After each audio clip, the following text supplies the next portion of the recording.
ಕೇರಳಂನಲ್ಲಿ ದಶಕದ ಬಳಿಕ ಕಾಂಗ್ರೆಸ್ ಅಧಿಕಾರ ಸ್ಥಾಪನೆಯಾಗಿದೆ. ಈ ಹಿಂದಿನ ಎರಡೂ ಸರ್ಕಾರಗಳು ಸಿಪಿಐಎಂನ ಪಾಲಾಗಿದ್ದವು. ಅದಾದ ನಂತರ ಕೇರಳಂನಲ್ಲಿ ಕಾಂಗ್ರೆಸ್ ಸರ್ಕಾರ ರಚನೆಯಾಗಿದೆ. 13ನೇ ಮುಖ್ಯಮಂತ್ರಿಯಾಗಿ ವಿಡಿ ಸತೀಶನ್ ಪದಗ್ರಹಣ ಮಾಡಿದ್ದಾರೆ. ದೇವರ ಹೆಸರಲ್ಲಿ ಪ್ರಮಾಣ ವಚನ ತೆಗೆದುಕೊಂಡಿದ್ದಾರೆ ಸತೀಶನ್.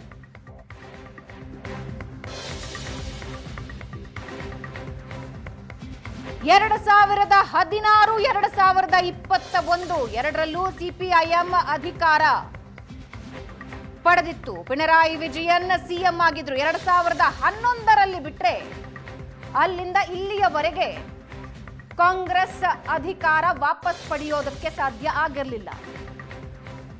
ದಶಕದ ಬಳಿಕ ಕೇರಳಂನಲ್ಲಿ ಕಾಂಗ್ರೆಸ್ ಸರ್ಕಾರ ರಚನೆಯಾಗಿದೆ.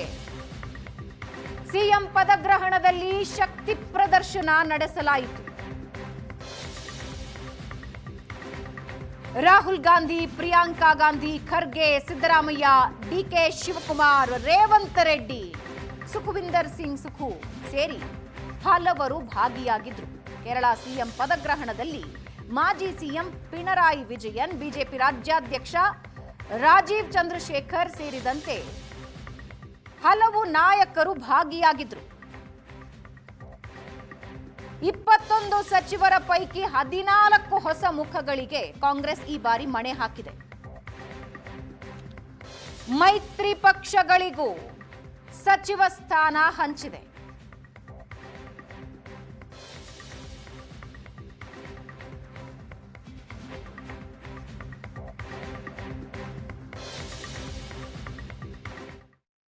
ശരി ദാമോദര മേനോൻ സതീശൻ എന്ന ഞാൻ നിയമം വഴി സ്ഥാപിതമായ ഭാരതത്തിൻ്റെ ഭരണഘടനയോട് നിർവ്യാജമായ വിശ്വസ്തതയും കൂറും പുലർത്തുമെന്നും ഞാൻ ഭാരതത്തിൻ്റെ പരമാധികാരവും അഖണ്ഡതയും നിലനിർത്തുമെന്നും ഞാൻ കേരള സംസ്ഥാനത്തെ മുഖ്യമന്ത്രി എന്ന നിലയിലുള്ള എൻ്റെ കർത്തവ്യങ്ങൾ വിശ്വസ്തതയോടും മനസാക്ഷിയെ മുൻനിർത്തിയും നിർവഹിക്കുമെന്നും ഭരണഘടനയും നിയമവും അനുസരിച്ച് ഭീതിയോ പക്ഷപാതമോ പ്രീതിയോ വിദ്വേഷമോ കൂടാതെ എല്ലാ തരത്തിലുള്ള ജനങ്ങൾക്കും നീതി ചെയ്യുമെന്നും ദൈവത്തിൻ്റെ നാമത്തിൽ സത്യം ചെയ്യും.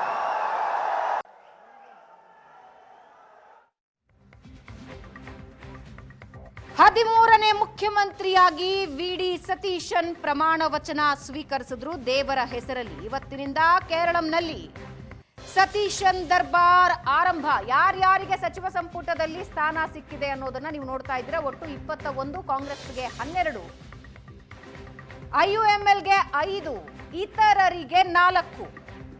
Food and civil supply, labour, water resource, irrigation ಸೇರಿದಂತೆ 4 ಸ್ಥಾನಗಳು ಇತರೆ ಸಣ್ಣ ಪಕ್ಷಗಳಿಗೆ. ಕೆಸಿ, ಸಿಎಂಪಿ ಹಾಗೂ ಕೆಸಿಜೆ ಪಕ್ಷಗಳಿಗೆ ಸಚಿವ ಸ್ಥಾನ ನೀಡಿದ್ದಾರೆ. ಇನ್ನು ಐಯುಎಂಎಲ್ಗೆ education, public work, local self government, minority welfare and waqf, industry ಮತ್ತು ಐಟಿ ಖಾತೆಗಳನ್ನ ಐಯುಎಂಎಲ್ಗೆ ನೀಡಲಾಗಿದೆ. ಉಳಿದಂತೆ 12 ಸಚಿವ ಸ್ಥಾನಗಳು ಕಾಂಗ್ರೆಸ್ ಪಾಲು.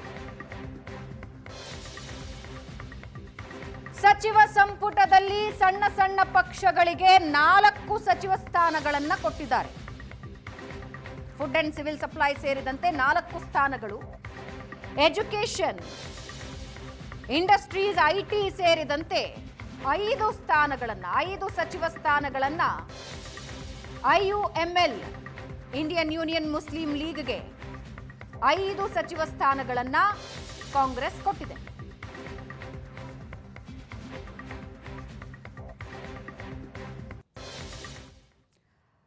ಇನ್ನು ಕೇರಳದಲ್ಲೂ ಒಂದು ಇಂಟ್ರೆಸ್ಟಿಂಗ್ ವಿಷಯ ನಡೀತು. ಕೇರಳದಲ್ಲೂ ಕರ್ನಾಟಕದ ಡಿಸಿಎಂ ಡಿಕೆ ಶಿವಕುಮಾರ್ ಹವಾ. ಕೇರಳಂ ಸಿಎಂ ಪದಗ್ರಹಣದ ವೇದಿಕೆಯಲ್ಲಿ ಡಿಕೆಶಿ ಪವರ್ ಶೋ ಆಗಿದೆ. ಕೈ ಬೀಸ್ತಾ ಪದಗ್ರಹಣದ ವೇದಿಕೆಗೆ ಡಿಸಿಎಂ ಡಿಕೆ ಶಿವಕುಮಾರ್ ಬಂದ್ರು.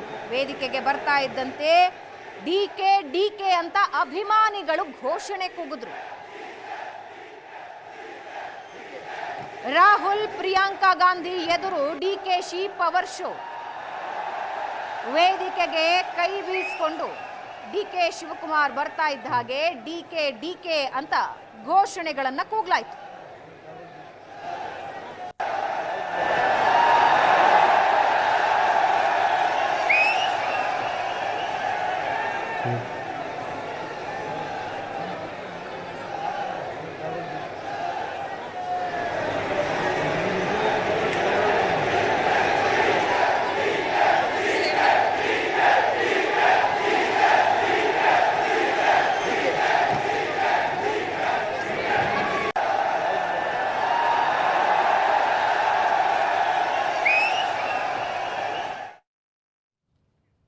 ಇನ್ನು ಕರ್ನಾಟಕದ ಮಾದರಿಯಲ್ಲೇ ಕೇರಳದಲ್ಲೂ ಮಹಿಳೆಯರಿಗೆ ಬಸ್ ಸಂಚಾರ ಫ್ರೀ. ಮೊದಲ ಕ್ಯಾಬಿನೆಟ್ನಲ್ಲೇ ಉಚಿತ ಬಸ್ ಸಂಚಾರಕ್ಕೆ ಸಹಿ ಹಾಕಲಾಗಿದೆ. ಜೂನ್ 15ರಿಂದ ಮಹಿಳೆಯರಿಗೆ ಉಚಿತ ಬಸ್ ಪ್ರಯಾಣದ ವ್ಯವಸ್ಥೆ. ಜೂನ್ 15ನೇ ತಾರೀಕಿನಿಂದ ಮಹಿಳೆಯರಿಗೆ ಬಸ್ ಫ್ರೀ. ಇದರ ಜೊತೆಗೆ ಆಶಾ ಕಾರ್ಯಕರ್ತೆಯರ ಗೌರವಧನ 3,000 ಹೆಚ್ಚಳಕ್ಕೂ ಸಹಿ.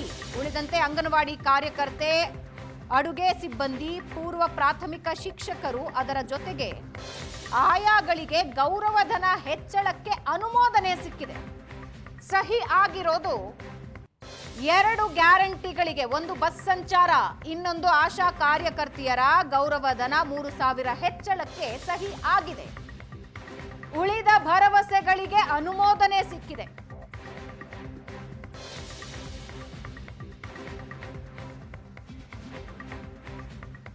ಜೂನ್ 15ನೇ ತಾರೀಕಿನಿಂದ ಕೇರಳಂನಲ್ಲೂ ಮಹಿಳೆಯರಿಗೆ ಬಸ್ ಫ್ರೀ. ಜೊತೆಗೆ ಅಂಗನವಾಡಿ ಕಾರ್ಯಕರ್ತೆಯರು, ಆಶಾ ಕಾರ್ಯಕರ್ತೆಯರಿಗೆ 3,000 ಗೌರವಧನ ಹೆಚ್ಚಳಕ್ಕೆ ಅನುಮೋದನೆ. ಅಂಗನವಾಡಿ ಕಾರ್ಯಕರ್ತೆಯರು, ಅಡುಗೆ ಸಿಬ್ಬಂದಿ, ಪೂರ್ವ ಪ್ರಾಥಮಿಕ ಶಿಕ್ಷಕರು, ಆಯಾಗಳಿಗೆ ಗೌರವಧನ ಹೆಚ್ಚಳಕ್ಕೂ ಕೂಡ ಅನುಮೋದನೆ ನೀಡಲಾಗಿದೆ. ಮೊದಲ ದಿನದಿಂದಲೇ ನಾವು ಭರವಸೆಗಳನ್ನ ಈಡೇರಿಸ್ತಾ ಇದ್ದೀವಿ ಅಂತ ಕೇರಳಂ ಸಿಎಂ ವಿ.ಡಿ. ಸತೀಶನ್ ಹೇಳಿದ್ದಾರೆ. ಮಹಿಳೆಯರಿಗೆ ಬಸ್ ಸಂಚಾರ ಫ್ರೀ.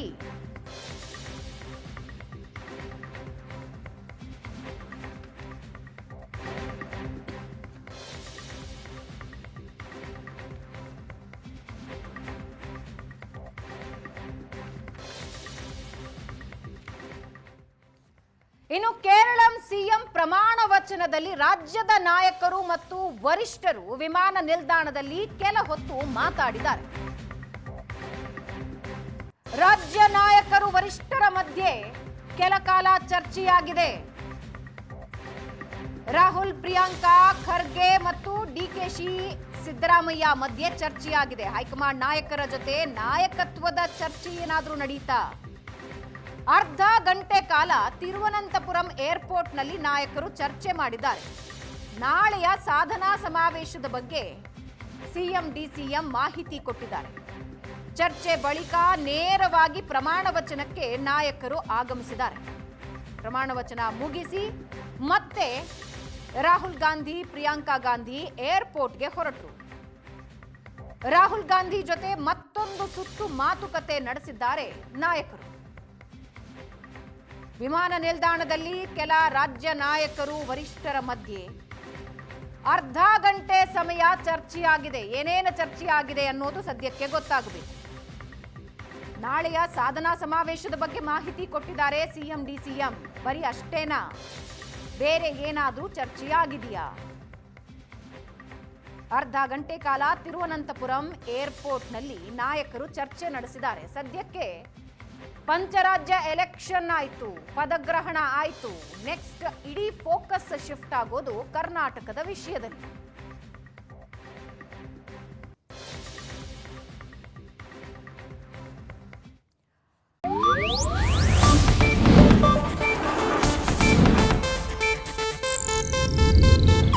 ಇದು ಏಷ್ಯಾನೆಟ್ ನ್ಯೂಸ್ ನೆಟ್ವರ್ಕ್ ಪ್ರಸ್ತುತಿ.